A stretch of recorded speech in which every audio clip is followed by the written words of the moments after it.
for the Joan Quinn Profiles. As an editor for Andy Warhol's Interview, the Los Angeles Herald-Examiner, LA Style, and Detour magazines, Joan covered the social set, the Hollywood hotshots, the international art scene, the mysteries of food, the excitement of travel, and the fabulous world of fashion.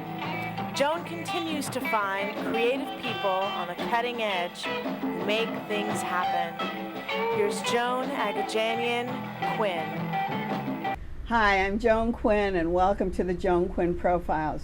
Waiting to be profiled are musician, radio host Sergio Mielniczenko, and artist-director of Jacaranda Patrick Scott. Radio host, documentarian, producer, and musician Sergio Mielniczenko was born and raised in Sao Paulo, Brazil. He studied conducting and composing in his country, then came to Cal State University, Northridge for his Bachelor of Arts in Broadcasting. And then he earned a Recording Arts and Science certificate at UCLA. And from UCLA, Sergio, where did you go? You know, being involved with Brazilian music for so many years that even if I didn't want to, I became a Brazilian music specialist. So I lectured, I had a course at UCLA years later. You taught? On Brazilian music. And I've been concentrating all these years in several different radio shows, multimedia presentations around town. And that's so. I like the story when you said you first came to visit LA. I think you told it the other night on NPR. You first came to visit LA and you found yourself in Hollywood. Absolutely. And then you ran into Sergio Mendes. Which is like, we became friends since then, but I never met Sergio Mendes by chance again in my life. Ever. And did you meet him in Brazil? Not really. No, of course met not. Yeah, it was in LA, yeah. And I thought that was normal. To just run into all these people? Yes, a lot of Brazilian composers. At the time there was a nightclub called the Brazilian Bolsa on Vine Street. And everybody showed up, and most of great names in Brazilian music and others were there. And so was that your first time? I mean, were you totally taken by LA? Yes, I thought Hollywood would be a place with camera cranes and artists walking around and strolling on Hollywood Boulevard. But actually I found all these great musicians, Americans and Brazilians, in Hollywood. And that was a pure chance. It was something magical. Then how did you decide to start a radio show? You were teaching, you were doing a lot of different things. First I was on my second year of television, radio, and film at Northridge. And then I was working at the consulate already. Oh, you were at the Brazilian consulate. Yes, the Brazilian consulate, and still am. Oh, still? Yes, and I think I will. Being bad, the Consul General gets changed every 3 or 4 years, but you don't. I don't, yeah, because of what I do. And then they offered, would you like to do a Brazilian music radio show? I had the background, I was studying broadcasting. I said, in my mind I said, maybe, but I said yes. We did. Was it their idea? Was it an opportunity? I see. Somebody from Loyola offered the Consul General's wife the dime, and she said, let me take it back to the consulate. And we started. We only had 5 albums, 10 vinyl albums. It was just the beginning. Yeah, and then we built up. We have thousands of CDs and albums now. It takes a woman. It takes a woman to inspire. It takes a woman to do that. Yeah. I mean, they came to the wife. They didn't come to him, which is so great. Yes, that's true. And she followed through. And so was it broadcast from the consulate? No, first we used to go there live to Loyola Marymount? To KXLU, 88.9 FM. We did for a while. Because I was studying already radio television, I said it would be a great idea, instead of doing live and not having the actual program, to create a small studio and start recording. So we have an archive. So you're recording what? Recording the shows. Recording your own shows. And then by chance again, an engineer came by mistake to my office, and he said, wow, you're doing this radio show here. Why don't you offer this to National Public Radio? and went on the satellite. And the first week we already had like 20 radio stations around the country. Just by chance he came by? By chance, yeah. And you were just playing music on that show. Yeah. Were you doing interviews? A few. In the beginning, I did Moacir Santos, a fantastic conductor, arranger, major name in Brazilian music, was living here. I did eventually Sergio Mendes. Oh, I went back to him and I said, I'm the guy that we met at the club. Now, is that right? Now we have a radio show. He said, okay, come over. And I did. I went to his house. So you did recordings or you did interviews on site, not always in the studio? And sometimes I would go to, with a little cassette recorder. Would you? Yeah, and record interviews, yes. And it worked okay? Beautiful. It worked okay? Yeah, yeah. Well, is there a big Brazilian diaspora here? Growing. I think it's hard to tell how many Brazilians are in Southern California, but thousands. It's not one of the largest communities, but yes. Of course, it's different because you speak Portuguese, and you don't fit into that Latin. Because we speak Portuguese, and our music is so different and unique. It is different. It becomes the Brazilian civilization. Who else have you had on the show? Oh my God, hundreds of people. But only Brazilians? No. Then I have the Global Village on KPFK. Oh, let's talk about that. And that is an open format. I see. So then that's a jazz, indie rock. Very soon I'll be interviewing Giovanotti, who is a big name in Italy, right? In Italy. In jazz, so many people: Herbie Hancock, George Duke. They all come to the studio? Yes, to the studio. And where's that studio? In Hollywood? It's in Studio City. Studio City. Cahuenga. I see. Herb Albert and Lonnie Hall. Sergio Mendes went back many times. For Global? Yes. I see. Is it... do you listen to the culture of, or do we as listeners listen to the culture, or is it just dance music, or what kind of a mix? It's everything. For instance, this week I interviewed Gilberto Gil, who really? was a musician that in '68 came up with a group of musicians, a movement called Tropicalismo. The girl from Empanada. Almost. Almost? No, he did the... Oh, Gilberto Gil was different. You're thinking of João Gilberto. I was. Right. Well, they're all the same. João Gilberto is one that nobody can interview. He's on the list of not possible. Yes, he do not. But this is good. Okay. But Gilberto Gil, eventually, during the dictatorship in Brazil, he was in exile in London, came back, later became the Minister of Culture of Brazil twice, which is a beautiful story. Really? He's performing this week at Disney Hall. Is that right? Yes. So he brings his musicians with him? Absolutely, yes. And you're not just once a week then. If you have two shows that you have to do. I have Fridays, the Global Village on KPFK, 90.7 FM. Saturdays and Sundays I have the Brazilian Hour, 88.9. I also have an online radio station called One Globe Radio, onegloberadio.com. Open format, more indie. And I invite guests like DJs. Oh, I see. And to pick music? They program and host. Oh, they do? Yes, it's open. So you're producing that? Yes, and also I do Mohic Radio, which is indie rock. Oh, how much time does it take to prepare if you're doing the show? I don't sleep. Do you produce it yourself? Do you find the people and call because it's much more personal that way. Yes. And they know you. Like me. Like you, yes. And the other thing is, though, do you still put in time at the consulate? Every day. Every day? I'm there every day. We have a studio, a beautiful studio. We have a full-fledged radio studio where we can do recordings, and it's state-of-the-art. Wow. Because where is it? In what part of town? Beverly Hills. It's in Beverly Hills. It's a corner of La Cienega and Wilshire. Oh, it is? Like nearby here. Very close. Yeah. So you're preparing from there. You're all around the city, too, if you're doing interviews. Do you still write music? Not as much, but whenever I have a chance, a guitar, a reason or not, I write songs. I've written songs for film. I wrote 3 songs for a film called Bed and Breakfast, Oh yes. which it's on Netflix and in Brazil. And what do you use to write? Do you use an instrument? Guitar, acoustic guitar, Oh, you use guitar. violão. And what did you study as a child? Were you a study Guitar. music? I guitar. started with electric guitar, believe it or not. Those are the days that every kid And wanted a little kid?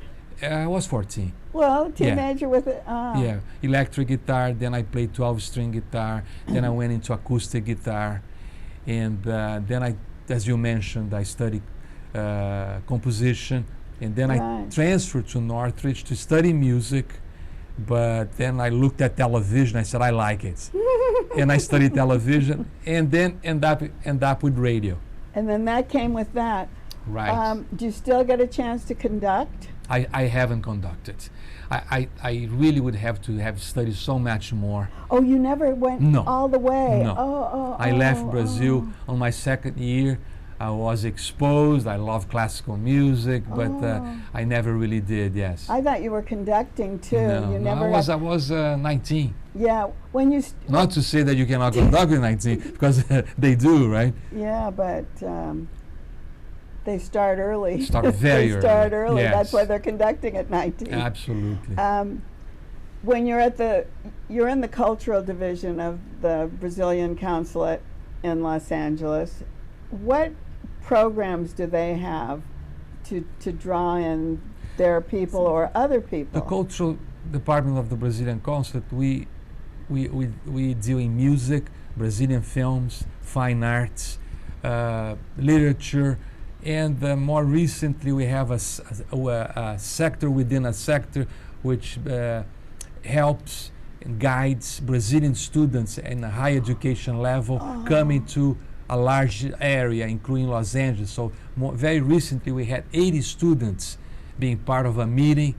So They come from Brazil from and Brazil they meet to- with your consul general? and we met to guide them because they're just beginning a course in the United States. It's all over the United States. The Brazilian government brings them here, and they are in all different fields. They're in the arts or in Arts, science? music, science, everything, and in all the different types of universities, Cal State, UC, private. Where do they live with Usually in the university, dorms. Oh, they or- live at or- the schools yes, usually. live at the schools, I see. yes. But it's not like an exchange where a family takes a family. Not at that level, I don't believe so. They're Yes. they're above that yes, at that point. yes. Do people go to the consulate then to hear? Sure, we things? have a gallery, an art gallery ongoing. We promote some concerts. Yeah, that's what I wondered. do Small they? music concerts. That's kind of where I thought you were conducting. I could. A small group. Yeah, yeah.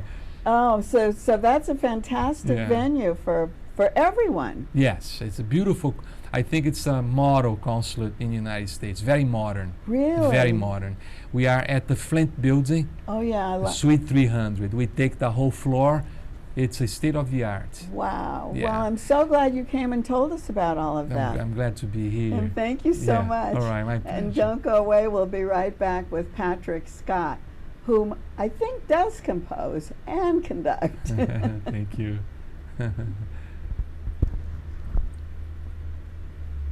Thanks. Thank you. That was great. I'm so glad you came.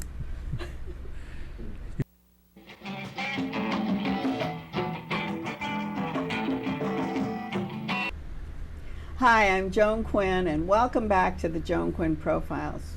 I'm here with our guest, Patrick Scott, the artistic director of Jacaranda, who was born in Canada and raised in the U.S. They say the U.S. because he was in several states.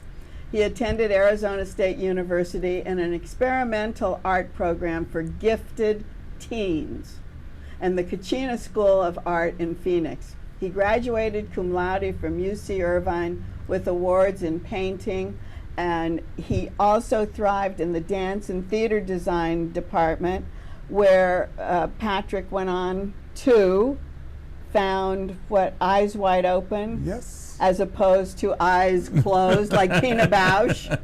When I kept thinking of Eyes Wide Open, I kept thinking of Pina Bausch, who dance. They dance on stage all with their eyes closed. Yeah. So how did that come about? You also did a lot of opera. Let me just go on opera, costume design, and was it all out of UCI? Well, UCI, it was very young as a school then, and so it was really progressive, and they had only practicing professionals in all the faculty positions in the art department. Well, that was fabulous. Incredible. So, my teachers were Robert Irwin and Ed Moses, and when John Mason, the great sculptor of using ceramics, took a little leave, he was replaced by Kenneth Price. Is that when Kenny came in? Yes. So I had a taste of Kenny's fantastic whimsical sensibility, and But were you in the art department? I was. You were. Yeah, but I had earlier. My sister and I were tap dancers as children, and we toured around, and we actually would tap dance at bowling alleys, and at the Orange County Orange Fair in San Bernardino. This little. What were you called? It was just Patrick and Beverly Scott. We didn't have a little cutesy name, but we competed and we got prizes. And it was because she was taking semi-private lessons, and her semi-private person dropped out, and I had already been secretly putting her tap shoes on. So were you the younger? No, I was the older one. Oh, so you were watching your little sister? But it was sort of like boys don't tap dance, but of course they do.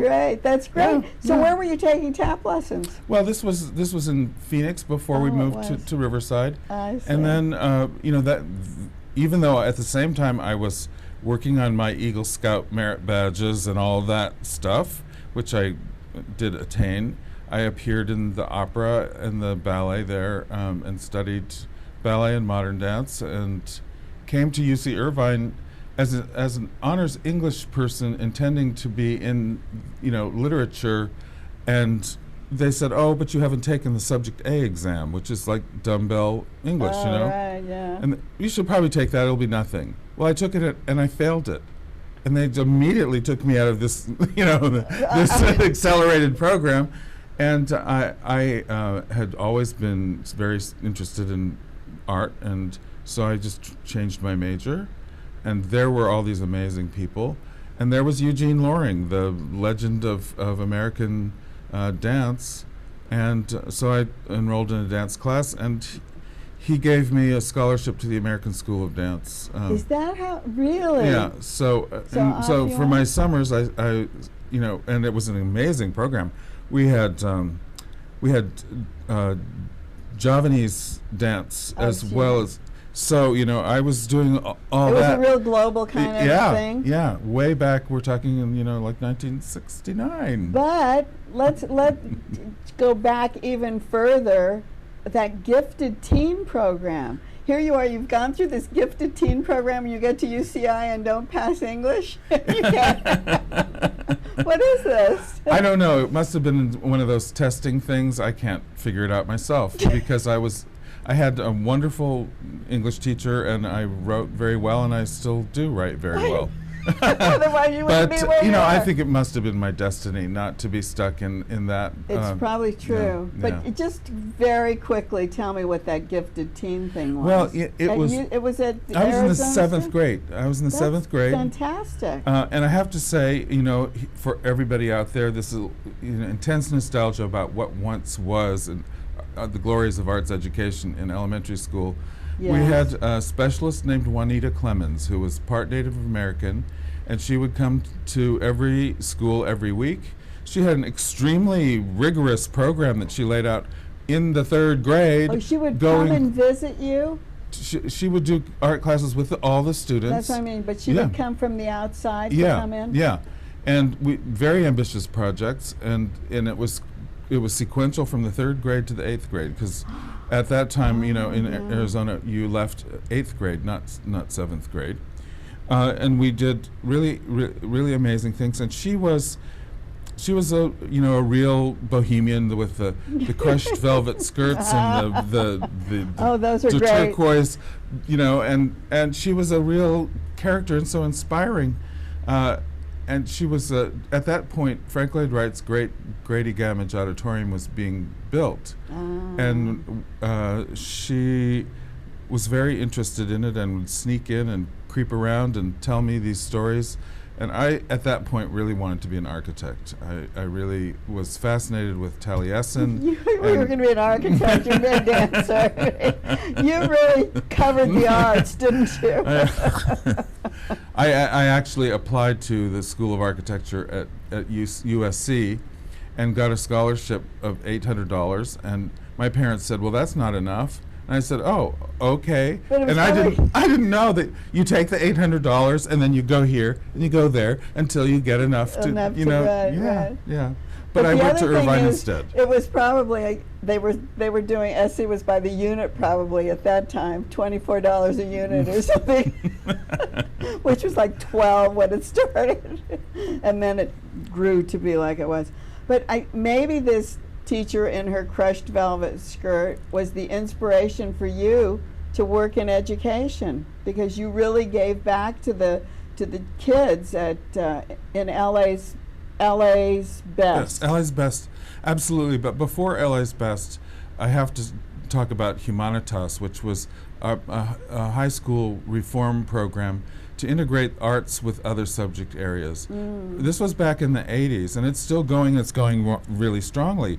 But the idea was that as art teachers' time and art teachers' qualifications were disappearing from the system, the other teachers needed to understand how important art was to thematic. To bring it into their like history and math. Yeah, so it was interdisciplinary team teaching. Fabulous. And I was hired to lead this cultural collaboratives, they called it. And because I had already shown myself pretty agile in working with organizations, I then figured out ways to have them all partner with us.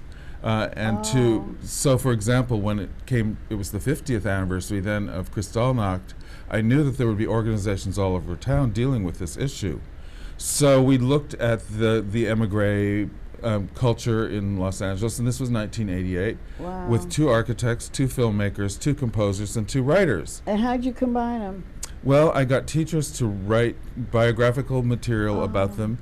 We put together an anthology, but we went on trips all over town. We went to the Schindler House. We went to screenings of Fritz Lang movies. But that's what I always thought. I used to call it cross-pollination, to make sure that all the everyone mixes together and takes from each other. Yeah. Well, that's what you do at Jacaranda. So talk to me about that.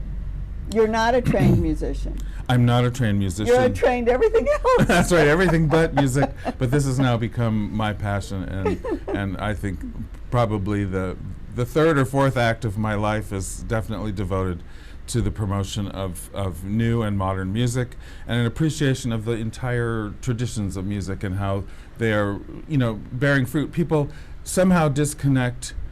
In classical music, they disconnect the modern and the contemporary from everything else. Well, do you do both contemporary and modern, contemporary and classical? Well, yes. At your program, tell us what it is. Tell us what Jacaranda is. First of all, I have to tell you a story, because you say Jacaranda and I say Jacaranda. I know. I'm a Canadian, and it's like pasta. They say pasta in Canada. But I got a call at 7:30 in the morning because somebody heard me on the radio interviewed about Jacaranda, and she was annoyed, and she said, "Why do you completely mispronounce this word over and over again? It's Jacaranda." And I said, "Well, actually, I think it's more complex than that." So we called and emailed all morning long, and I got on the computer and we Googled, and lo and behold, the tree, which is a beautiful blooming tree that comes out in the spring, and suddenly all of Los Angeles is transformed with this purple color right here, yes, which is how we acquired the name, but we can talk about that later. It comes from the Amazon, and it was the Tupi Indians that it's an native word that migrated into Portuguese.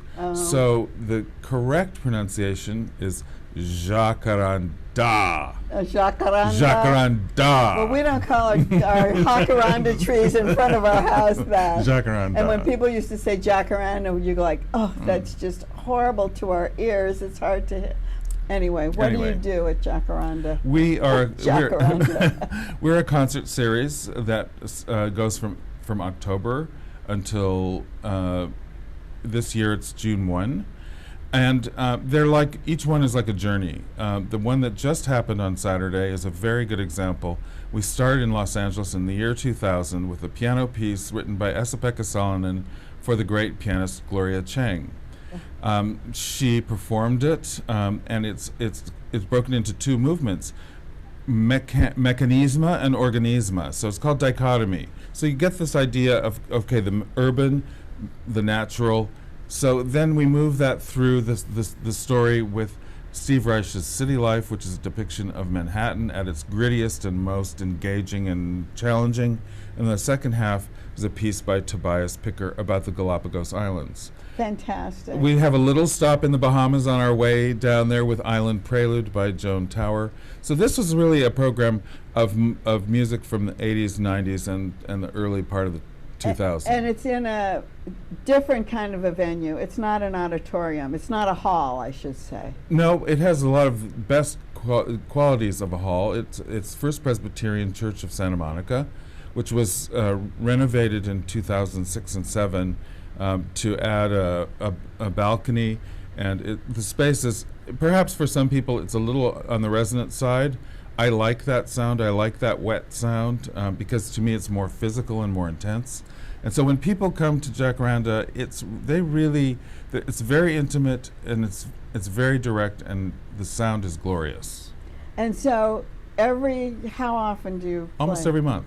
Every month you have a different kind of a program. Do you ever commission new work? Well, we were just given a fantastic opportunity with a new project with the LA Philharmonic. We've been partnering them for several years, doing little festivals together, but this time they're doing a week devoted to Hungary's most important composer.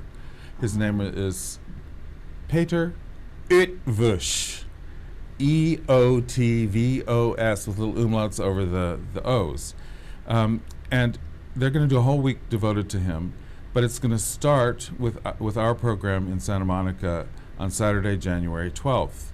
And we are commissioner with 4 distinguished festivals in Europe, Aldeburgh Festival in London, 2 festivals in Germany and 1 in France. So you're all doing the same tribute. Well, we're each contributing money to this new work, and we will give it its U.S. premiere. And bless his heart, Mr. Eötvös has agreed to conduct the premiere. Oh, great! And and has donated his fee because we're not as wealthy as the Los Angeles Philharmonic. Oh, that'll be something for us to look forward to. Well, and this has 8 singers, 8 wind players, and each wind player is paired with each singer, percussion and amplified accordion. Fantastic. That gives us a real excitement to look forward to, and I thank you so much for coming and for artistic directing the Jacaranda. Music at the edge, and we're just like half a block from the ocean, so that makes us at the edge aesthetically, culturally, and physically on the edge of the Pacific Ocean. Well said. Thank you. You're welcome. And thanks for watching the Joan Quinn Profiles, JAQUINN1 at AOL.com. See you next time. It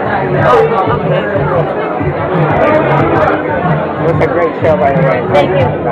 Thank you so much.